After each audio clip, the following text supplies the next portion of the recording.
Hello everyone. आज हम AI के एक ऐसे एवोल्यूशनरी आर्क की बात करने वाले हैं जो सच में सब कुछ बदल रहा है।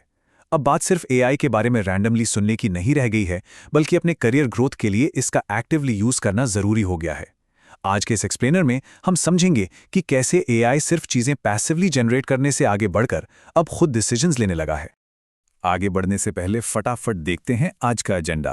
हम कवर करेंगे एआई बिल्डर्स और ऑपरेटर्स का कॉन्सेप्ट, एवरीडे एआई टूल्स को मास्टर करना, प्रॉम्प्ट्स के पीछे की एक बहुत ही सरप्राइजिंग हिडन कॉस्ट, जेनरेटिव और एजेंटिक एआई का एक्चुअल डिफरेंस और आखिर में डीप सीक और रीइंफोर्समेंट लर्निंग। तो शुरुआत करते हैं हमारे पहले टॉपिक से, एआई बिल्डर्स और एआई ऑपरेटर्स। आज की डेट में देखा जाए तो एआई लैंडस्केप बेसिकली दो रोल्स में डिवाइड हो चुका है। एक तरफ है एआई बिल्डर्स, ये वो लोग हैं जो मशीन लर्निंग, पाइथन और एनएलपी का यूज करके बैकएंड पर एक्चुअल मॉडल्स डेवलप करते हैं। और दूसरी तरफ है एआई ऑपरेटर्स, जो मार्केट में ऑलरेडी मौजूद इन पावरफुल टूल्स का यूज करके अपनी प्रोडक्टिविटी बढ़ाते हैं और घंटों के टास्क को ऑटोमेट करते हैं। सच तो ये है कि चाहे आप बैकएंड में बैठकर कोड लिख रहे हों या सिर्फ इन टूल्स का फ्रंट एंड इंटरफेस यूज कर रहे हों, आज के मॉडर्न वर्कफोर्स में एआई टूल्स को मास्टर करना अब कोई सेकेंडरी चॉइस नहीं रही, ये एक एब्सोल्यूट नेसेसिटी बन चुका है। अब आते हैं हमारे दूसरे सेक्शन पर, मास्टरिंग एवरीडे एआई टूल्स। चलिए देखते हैं कि ये टूल्स रियल वर्ल्ड में कितने जोरदार और प्रैक्टिकल हो सकते हैं। नोटबुक एलएम का ही एग्जांपल लीजिए। ये किसी 100 पेज के कॉम्प्लेक्स डेटा साइंस सिलेबस को इंस्टेंटली एक क्रिस्प 6 मिनट के एक्सप्लेनर फॉर्मेट में कन्वर्ट कर सकता है। और जेमिनाई की तो बात ही अलग है। सोचिए, एक एवरेज इंसान को जोमैटो का 419 पेज लंबा आईपीओ डॉक्यूमेंट पढ़ने में कितने दिन लगेंगे, लेकिन जेमिनाई इसे कुछ ही सेकंड्स में एनालाइज करके प्रॉपर इंटरैक्टिव फाइनेंशियल ग्राफ्स बना देता है। वहीं दूसरी तरफ चैट जीपीटी एप्पल टीवी के 18,000 से ज्यादा रोज वाले मैसिव डेटा को इजीली प्रोसेस करके बता सकता है कि सबसे पॉपुलर जॉनरास आखिर कौन से हैं। इसको एक बहुत ही प्रैक्टिकल डेली लाइफ सिनेरियो से समझते हैं। मान लीजिए कि किसी टेक्निकल इंटरव्यू की तैयारी करनी है। बस अपना रिज्यूम पीडीएफ फॉर्मेट में नोटबुक एलएम पर अपलोड करना होता है। उसके बाद एआई इंस्टेंटली आपके रिज्यूमे के प्रोजेक्ट्स एनालाइज करेगा। जैसे अगर उसमें कोविड-19 इम्पैक्ट एनालिसिस का कोई प्रोजेक्ट मेंशन किया गया है, तो यह सिस्टम एकदम रियल रिक्रूटर की तरह स्पेसिफिकली उसी प्रोजेक्ट पर बेस्ड, कस्टमाइज्ड और ट्रिकी टेक्निकल क्वेश्चंस पूछेगा। है ना कमाल की चीज? और ये टूल सिर्फ टेक्स्ट तक ही लिमिटेड नहीं है।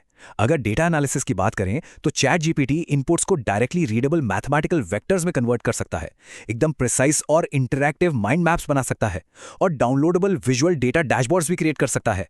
यहां तक कि एक प्रोफेशनल डेटा एनालिस्ट की तरह ये मैसिव डेटा सेट्स में मिसिंग गैप्स को भी ढूंढ निकालता है, जैसे आईएमडीबी के डेटा में 10% मिसिंग एंट्रीज को स्पॉट करना। हालांकि डेटा को 100% परफेक्टली क्लीन करने के लिए अभी भी थोड़े बहुत ह्यूमन ओवरसाइट की जरूरत पड़ती ही है।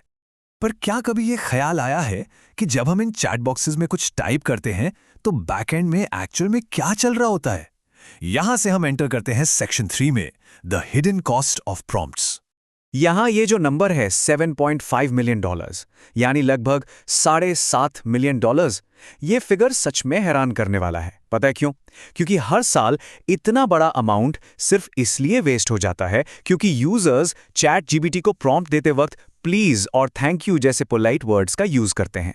सुनने में ये शायद थोड़ा फनी या अजीब लग सकता है, पर इसके पीछे एक बहुत ही सॉलिड टेक्निकल लॉजिक है। और वो टेक्निकल लॉजिक है टोकनाइजेशन। असल में लार्ज लैंग्वेज मॉडल्स हमारे प्रॉम्प्ट को एक सिंगल लंबा सेंटेंस बनकर नहीं पढ़ते। वो इन इनपुट्स को छोटे छोटे हिस्सों में तोड़ देते हैं, जिन्हें टोकन्स कहा जाता है, और फिर उन्हें मैथमेटिकल वेक्टर्स में कन्वर्ट करते हैं। इसका सीधा सा मतलब ये है कि हर एक वर्ड, चाहे वो आपका काम का वर्ड हो या प्लीज जैसा कोई पोलाइट फिलर वर्ड, वो प्रोसेस होने में कंप्यूटिंग एनर्जी और पैसा दोनों लगाता है। इसीलिए आज के टाइम में एफिशिएंट प्रॉम्प्ट इंजीनियरिंग आना इतना क्रूशल है। यानी एआई से सीधे पॉइंट की बात करना ही सबसे बेस्ट और कॉस्ट इफेक्टिव अप्रोच है। अब हम चलते हैं आज के सबसे एक्साइटिंग और रेवोल्यूशनरी शिफ्ट पर, section 4, generative versus agentic AI. इन दोनों के बीच का डिफरेंस बिल्कुल क्लियर होना चाहिए। जेनरेटिव एआई को आप एक आर्टिस्ट की तरह सोच सकते हैं। इसे टेक्स्ट, इमेज या कोड जनरेट करने के लिए आपको लगातार प्रॉम्प्ट्स, डायरेक्शंस और आइडियाज देने पड़ते हैं। लेकिन एजेंटिक एआई ये एकदम एक प्रोजेक्ट मैनेजर की तरह बिहेव करता है। आप इसे बस एक फाइनल गोल दे दीजिए और उसके बाद ये खुद ब खुद मल्टी स्टेप टास्क्स प्लान करेगा, उन्हें ऑटोनोमसली एग्जीक्यूट करेगा और आपको फाइनल रिजल्ट लाकर देगा। इस डिफरेंस को मानस एआई के एक बहुत ही बढ़िया एग्जाम्पल से देखते हैं। मान लीजिए कि किसी प्रपोजल के लिए 7 दिन का जापान ट्रिप प्लान करना है। एक नॉर्मल जनरेटिव एआई आपको बस टेक्स्ट फॉर्म में कुछ आइडियाज और आइटिनरी देगा, लेकिन मानस जैसा एजेंटिक एआई बिल्कुल अलग लेवल पर काम करता है। ये सबसे पहले जापान की ट्रैवल बेसिक्स और एंट्री रिक्वायरमेंट्स खुद समझेगा, अलग अलग टूरिज्म वेबसाइट्स को खुद ब्राउज करेगा, एक प्रॉपर टू डू लिस्ट और हिस्टोरिकल साइट्स कंपाइल करेगा, और सिर्फ यही नहीं, ये ऑटोनोमसली एक पूरी इंटरैक्टिव HTML वेबसाइट बिल्ड कर देगा जिसमें मैप्स और प्रपोजल लोकेशंस सब कुछ प्रॉपरली सेट होगा। देखा आपने, ये सिर्फ कंटेंट जनरेट नहीं कर रहा है, ये एक्चुअल में काम कर रहा है। और इस तरह की ऑटोनॉमी को रियलिटी बनाने के पीछे जो नया वेव आया है वो है हमारा सेक्शन 5 डीप सीक और रीइंफोर्समेंट लर्निंग। यहाँ कॉस्ट का ये कॉन्ट्रास्ट अपने आप में पूरी कहानी बयां कर रहा है। एक तरफ ओपन एआई के मॉडल्स हैं जिनकी ट्रेनिंग कॉस्ट लगभग $100 मिलियन आती है, और दूसरी तरफ है डीप सीक R1 जिसने ऑलमोस्ट वही लेवल की इंटेलिजेंस सिर्फ $6 मिलियन में अचीव कर ली। ये एफिशिएंसी सच में अनबिलीवेबल है, और बजट का बस एक छोटा सा हिस्सा होने के बावजूद ये इतना पावरफुल निकला कि देखते ही देखते iOS ऐप स्टोर पर ग्लोबली सबसे ज्यादा डाउनलोड होने वाला ऐप बन गया। तो सबसे क्रूशियल पॉइंट ये है कि डीप सीक ने इतने कम बजट में ये किया कैसे। इसका राज छिपा है इन ट्रेनिंग मेथड्स में। पहले एआई मॉडल्स ज्यादातर सुपरवाइज्ड फाइन ट्यूनिंग यानी SFT यूज करते थे। इसे आप ऐसे समझिए जैसे किसी ऐसी टेक्स्ट बुक से आंसर्स रट लिखना जहां पहले से सब करेक्ट आंसर्स दिए हों। लेकिन डीप सीक ने ये टेक्स्ट बुक अप्रोच छोड़ दी और सीधे लार्ज स्केल रीइंफोर्समेंट लर्निंग यानी RL का रास्ता चुना। ये ठीक वैसा ही है जैसे ट्रायल और एरर के थ्रू साइकिल चलाना सीखना, जहां गिर गिर कर नेचुरल तरीके से बैलेंस बनाना सीखा जाता है। इस ट्रायल और एरर मेथड का नतीजा ये हुआ कि डीप सीक ने नेचुरली एक chain of thought reasoning develop कर ली, यानी अब ये इंसानों की तरह प्रॉब्लम्स को स्टेप बाय स्टेप सोचकर सॉल्व कर सकता है। और इसी डीप रीजनिंग की वजह से ये आज मैथमेटिक्स और कोडिंग के कॉम्प्लेक्स टास्क्स में अपने बड़े कंपेटिटर्स को पीछे छोड़ रहा है।